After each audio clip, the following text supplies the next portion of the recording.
The Chicago Blackhawks lose 3-2 to the Florida Panthers in the first game of the season on the road, and it was a game of all time. There were some very big positives throughout the game. The second period, I felt like was probably the Blackhawks' strongest period. The first period started very rough. A lot to get into, but I want to start with Spencer Knight first. I think he was the brightest spot for the Chicago Blackhawks outside of Frank Nazar, but I'll get into him in a sec. Spencer Knight played absolutely phenomenally. He faced 37 shots, saved 34 of them for a .919. He was getting absolutely peppered tonight. It was grade A chance after grade A chance, and the glove was absolutely electric. He was not giving up many rebounds. Even the shots that were in the midsection, he wasn't giving up many rebounds to. Positionally, it seemed like he was always in the right spot. He made acrobatic saves as well. A really strong game for Spencer Knight. As Blackhawks fans, heading into this season, we're going to be watching these goaltenders closely. Is Spencer Knight going to be a true number one goaltender? Is it going to be sort of a 1A, 1B situation with Knight and Soderblom? Obviously, Knight signing the 3-year extension with the Blackhawks this summer. It was a great start for him on the year. Although he wasn't able to get the win, I thought he looked absolutely fantastic in net, and it's going to be like that for him and Soderblom and Comesso if he gets NHL starts this year. You're going to get absolutely peppered in net for the Chicago Blackhawks. This is a young team, especially defensively, extremely young. This is a team that, let's face it, doesn't have a lot of talent in the forward group, so they're going to struggle to maintain offensive zone time. So that means that the puck is going to be in your own zone a lot. So the goaltenders for the Chicago Blackhawks this year are going to face a ton of shots, and honestly, I think that's a pretty good thing for a young goaltender in Spencer Knight, who's just now becoming a starter in the league. I think there's not a whole ton of pressure on the Blackhawks to win games this year. Let's face it. Obviously, they want to take a jump. They want to, start to improve from the last couple years, and that's all well and true. There's not pressure to win, though. It's not like we're expecting this team to make the playoffs. So I think it's a perfect situation for Spencer Knight. He's going to get a ton of action. He's going to get a ton of work this year, and I think it's going to be a very good thing for him. So very great game from Spencer Knight. I want to go to another positive. Frank Nazar, that second line in general with Teuvo Teravainen and Tyler Bertuzzi. I was saying it in the preseason. I said that this is going to be the Blackhawks' best line. It's going to be their most consistent line, and it was tonight. Especially in that first period, that the first goal from Frank Nazar, it just felt like every time they were on the ice, they were able to make things happen. You couldn't say that about any other line. It was like if they were hemmed in their zone for a while, you'd send that second line out there, they'd win a draw, they'd get the puck out of the zone, and then they'd get a half-decent chance the other way. I just think those three players work so well together. They feed off of each other, and now they've got real chemistry, and so I think that line is going to stay together for most of the year, and I think it's going to be leaned on by Jeff Blashill to throw them out in really any situation. If the game's slipping away, if you need, offensive zone time, if you're honestly, if you're up and you're trying to secure a win and you're trying to just keep pressure on the other team, that's the line you send out there. I just think they're great in all three areas. I feel like Tyler Bertuzzi actually looked solid tonight, which I wasn't saying that too often last year. And so I think that line is going to continue to excel. I think Frank Nazar is going to be a superstar. I do. I really do. And I don't use that word lightly. I think Frank Nazar is going to be a top 20 player in the league. And I'm going to keep saying it. I think people are going to start to catch on this year. I mean, I was just on Twitter and seeing his goal everywhere. He got an assist on that Teravainen goal as well with the sweet feed. Man, I think the NHL world is going to finally start catching on this year, in realizing that it's not just Bedard here, that we've also got another elite young talent, and it's Frank Nazar. And I think everyone's going to realize why Blackhawks fans were celebrating that big extension for Frank Nazar so much. I think people around the league looked at that number and thought that, he's only played 50 games in the regular season. How is he earning that contract? I think now people are going to realize this season why Kyle Davidson offered that contract to Frank Nazar. Because, look, I think there's going to be a lot of nights that he's going to be the best player on the team, and that's including 98. And tonight he was. It was him and Spencer Knight were noticeably the best players on the ice. And I'm ready for a 70-point season from Frank Nazar. I said it in one of my past videos. I talked about it on stream tonight before the game started. Frank Nazar, I think, could have 70 points this year. I really do, especially now that he's playing up on Power Play 1. The sky is the limit for Frank Nazar. This is going to be his breakout season. I also want to take a second really quick here to thank everybody who came to the live stream tonight that were active in chat. That was so much better than I expected. Like I thought the first stream was going to be pretty rough. I didn't think there'd be many people in there, which is fine. I was prepared for that, and I was like, you got to start somewhere. You build it, and they will come. So that was kind of my mentality heading into the stream tonight, and it blew me away. I mean, there were so many people in there. I was struggling to keep up with chat at times. So I appreciate the hell out of you guys. I hope you guys enjoyed it. More where that came from. I'm going to be doing those streams all year. So if you've been watching these post-game videos, if you've been watching my other Blackhawks or NHL content, come hang out for the live streams. It's the most fun thing I do on this channel. My commentary is not the best, but I say silly things, and so I hope it's somewhat entertaining. But yeah, it was a lot of fun. So shout out to everyone who came. Moving on from 91 in that electric second line. Let's talk about the first line a little bit. I thought Connor Bedard actually looked really good today. Didn't get any production, wasn't able to score, but he just looks noticeably faster from last year. He was creating. He set up Colton Dach for an unreal chance that Colton Dach probably should have scored on, but he whiffed on the shot in the second period. Look, Bedard, every time he has the puck on the other team side of the ice, it looks like things are going to happen. He's a fantastic talent. I don't know if Burakovsky is the player to have on that line. It just kind of felt like at moments tonight, Bedard would do something, and then you kind of just needed somebody else out there to like maintain possession or make a play, and they just couldn't. I think it's going to take some time, to gel a little bit together, those three guys, if it is going to be Burakovsky, Bedard, and Donato this whole season.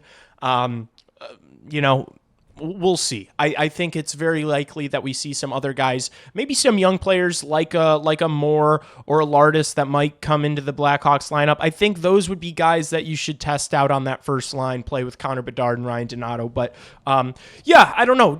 Want a little more from the rest of those guys, but I thought Bedard had a really solid game, just wasn't able to get on the score sheet, so won't get talked about much, but it was a fine game from him, played 22 minutes. The power play is something that it turns out it wasn't just a preseason issue. I was pretty critical of it in one of my post-game videos during the preseason, and 0 for 3 tonight, couldn't get set up. I hate what they do on zone entries, and it's not even just the zone entries, by the way. It felt like they were losing the draws at the start of every single power play, and then the Panthers would get a hold of the puck and clear the zone instantly, and it was like you're burning the first 20 seconds of your power play every single time because you can't win the draw or keep the puck in the zone after the other team wins the draw. So they're going to have to work on that. And then the entries kind of piss me off, if I'm being honest with you. They do the same thing every time. Sam Renzel gets the puck, from Spencer Knight deep in his own zone, carries it up to center ice, and then drops it off for Bedard, who maybe does one pass to Teuvo Teravainen, or he just stick handles it himself into the zone.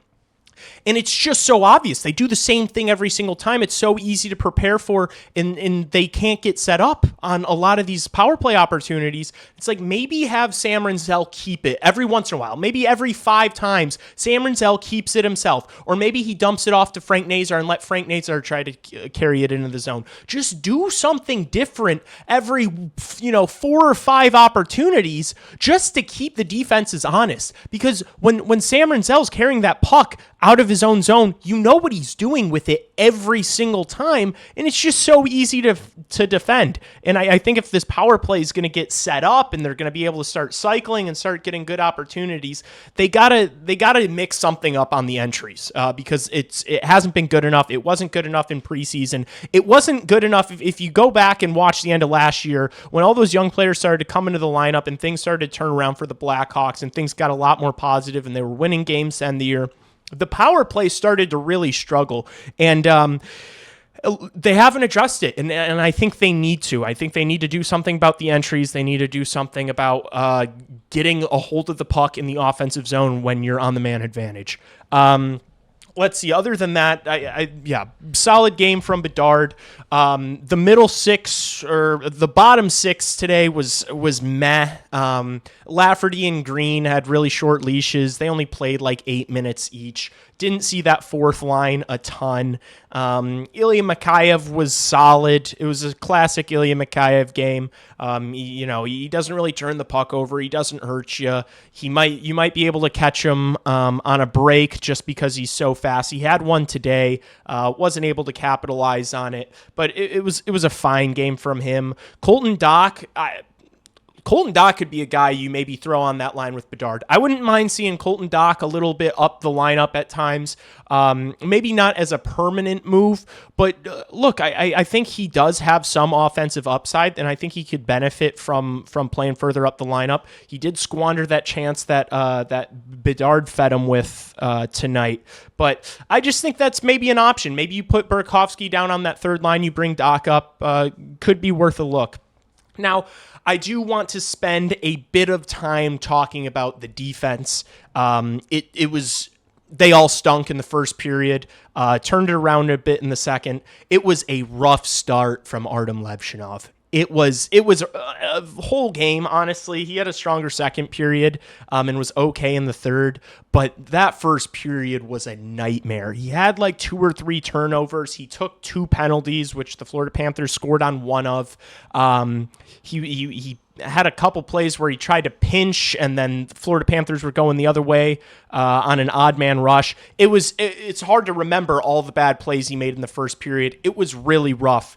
I don't think that Artem Levshunov is going to go down to Rockford, though. Like, I really don't think that's what's going to happen. I feel like the Blackhawks are set on him playing in the NHL this season, and they're going to kind of develop him from the NHL level. Now, you could make the case that that's not smart, or that's not the best for his development.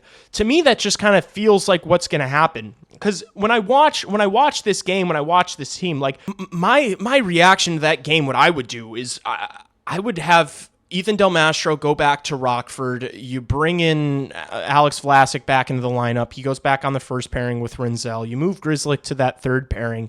And then you'd think that after a game like that, it's like Levshunov probably goes to Rockford too. You plug Crevier in there and on the second pairing. I don't think that's going to happen. I think they're going to keep Levshunov in there. I think they're going to keep playing him with Kaiser, and they're just going to hope he kind of learns on the job. We'll see how it works out, but tonight was a really tough game for Artem Levshunov. And look, I think as this season goes on, this defensive core, this super young defensive core as a whole, is going to improve so much as the year goes on. Like I would not be surprised if we see a lot of rough games the first 15 or so games of this season. Just because there were so many moments out there, especially defensively, when these guys had the puck, they didn't know where their partner was. They didn't know what they should be doing with the puck. They didn't know if they should be dumping it out of the zone. They didn't know if they should be hoisting it out. They didn't know if they should be carrying it. They didn't know if they should be dropping it back. It just felt like it was a confused unit. Which is not surprising. It's just going to be interesting to see how they deal with it, if Levshunov's going to stay at the NHL level or whatnot. But I already saw a bunch of slanderous stuff on social media, Habs fans laughing, and I can't do it. I can't do it. I'll lose my mind. I'm not going to say anything about, I'm not going to go doom and gloom on Artem Levshunov. I think he's going to be a really solid player. I was saying on the live stream today that it's not like a Kevin Korchinski that just like might not have enough dog in him to play defense. Like Artem Levshunov can clearly skate fast enough, is clearly physical enough, can win the puck. Literally in any area of the ice, Artem Levshunov can win the puck. He's just also liable to make 3 boneheaded decisions every single game, take 1 or 2 penalties every single game. And it's like those things are stuff that you can, coach out of guys. He can learn, he can adjust. And it's going to have to happen. But I still have all the faith in the world in Artem Lepshinov. He's just got a long ways to go. I think he's still 19 years old, still a young kid, one of the younger players in the league. It's just going to take some time, and he's not there yet. Sam Rinzel. Some people were being critical of Sam Rinzel in the stream tonight. I didn't think he played that great. I thought every single defenseman played poorly in the first period, so that doesn't really count. But look, Sam Rinzel played 25 minutes tonight. He's playing with Matt Grzelcyk, who, I mean, that first goal was completely blown coverage from Matt Grzelcyk, just not sticking with his assignment. Rinzel's been playing all this time with Vlasic, and then first game of the season, boom, you got to play with Matt Grzelcyk out of nowhere. So I thought Rinzel played fine. We got to keep in mind, this kid is 10 games into his NHL career, and he's your number one defenseman. He played 25 minutes with Vlasic being out tonight. People were a little bit negative in chat as a whole, which I understand. Like, this Blackhawks team is going to bring that out of you sometimes. But I think we got to have a little reality check with like how this year's going to be. I know that vibes have been awesome this off season, building up to this season. I think everybody's really excited, but we do have to remember that this team is ass. Like, you got to look at the lineup, and especially that bottom six. It's not good. So there's going to be some rough games this year. We got to look at it through different lenses, right? I thought Sam Rinzel played fine. He showed he shows all the tools. Like, he makes just like really patient plays in his own zone, where instead of trying to force the puck up the boards, he'll make a nice little, like, he'll cut back, break a guy's ankles and have the puck going the other way. So, Rinzel's going to be fine. He's going to be an absolute stud. There's no doubt about that. It's just the more time, the better. This is what the season's for. It's going to be for reps. It's going to be for experience. And I think Sam Rinzel is going to benefit from playing a ton of minutes this year at the National Hockey League level. Again, if the power play is able to convert, Sam Rinzel's probably getting an assist, and we're talking about things differently. So not too worried about Sam Rinzel. Matt Grzelcyk, he got cooked by Sam Reinhart on that one play where he got his ankles broken. He was in my mind, largely responsible for that first Panthers goal. It's fine. Like, I understand his role. I understand that, like, he's not supposed to be a first pairing guy. It's just such a shame that, like, the Blackhawks signed this veteran guy that nobody else wanted. They sign him to a PTO, then they give him a contract, and then all of a sudden, first game of the season, he's playing on the first unit. It's just like, how does this happen? How does this happen? This is the most Chicago Blackhawks. Like, this is what the Chicago Blackhawks have been up to the past few years, and it's just annoying. Like, if I have to critique Matt Grzelcyk in every single postgame I do, I'm gonna lose my fucking mind, because it's like I'd rather do this for a Nolan Allen or a Kevin Korchinski. I'd rather be like, oh, Korchinski, should have been, like, if Matt Grzelcyk's gonna make the same mistakes those guys are, what's the point of him playing? But it's whatever. I cannot lose sleep over Matt Grzelcyk. Who else? EDM did not have a good game whatsoever. Probably should have been closer to Boquist on that third Panthers goal. Boquist just got net side of him, and I felt like he should have been on the other side of him, to be honest with you. Should have closed him down a little bit more. He was like a car length away from Boquist, and so Boquist was able to smack that puck out of the air and score the game winner with like 10 minutes left in the third. Delmastro had a couple of turnovers. I don't know, man. It's just going to take time with some of these young guys. I'm not getting like depressed or hyper worried. It's just like, they're young defensemen. It sometimes takes defensemen longer to get up to that NHL speed, that pace, and get to that NHL level. So we got to be patient. It was look, you played the defending Stanley Cup champs and lost by 1 goal on their banner raising ceremony night. I know they have a couple guys out, but I thought the Blackhawks showed battle, especially after the way that first period went. They got dominant outside the Nazar goal. They pretty much got dominated that whole first. So the way they were able to respond in the second and third made me happy. The way Spencer Knight played made me happy. Frank Nazar is going to be a superstar. Connor Bedard looks way faster than last year. There's so many positives and so many things to be excited about. Sam Renzel is going to be a true number one defenseman that can move pucks for you on your power play and also play on the penalty kill. You lost 3-2 without your best defensive defenseman in Alex Vlasic. It really was not that bad of a game. I'm okay with these I'm okay with the 3-2 loss to a really good team where the guys fight the whole time. I mean, they almost scored with the net empty there in that final minute. So I like the way they battled. I can get used to this. I think it's going to be a fun year if the games look like that. Obviously, you wish they would have found a way to, find an equalizer there and force overtime. But either way, solid game, a fantastic stream. Thanks again for everyone who pulled up to that. Make sure you're subscribed to this channel and have the notification bell on so that you know when I go live. YouTube kind of just screws you too. Sometimes they just won't send you notifications. So next time the Blackhawks are playing, just think to yourself, Lee's probably live right now, and come join the stream. Don't miss them. They're going to be a lot of fun. Thanks so much for watching. Hit the like button. I will see you guys in the next one. I'll be live for the game Thursday and doing a post game for that one. So I'll see you then. Peace out.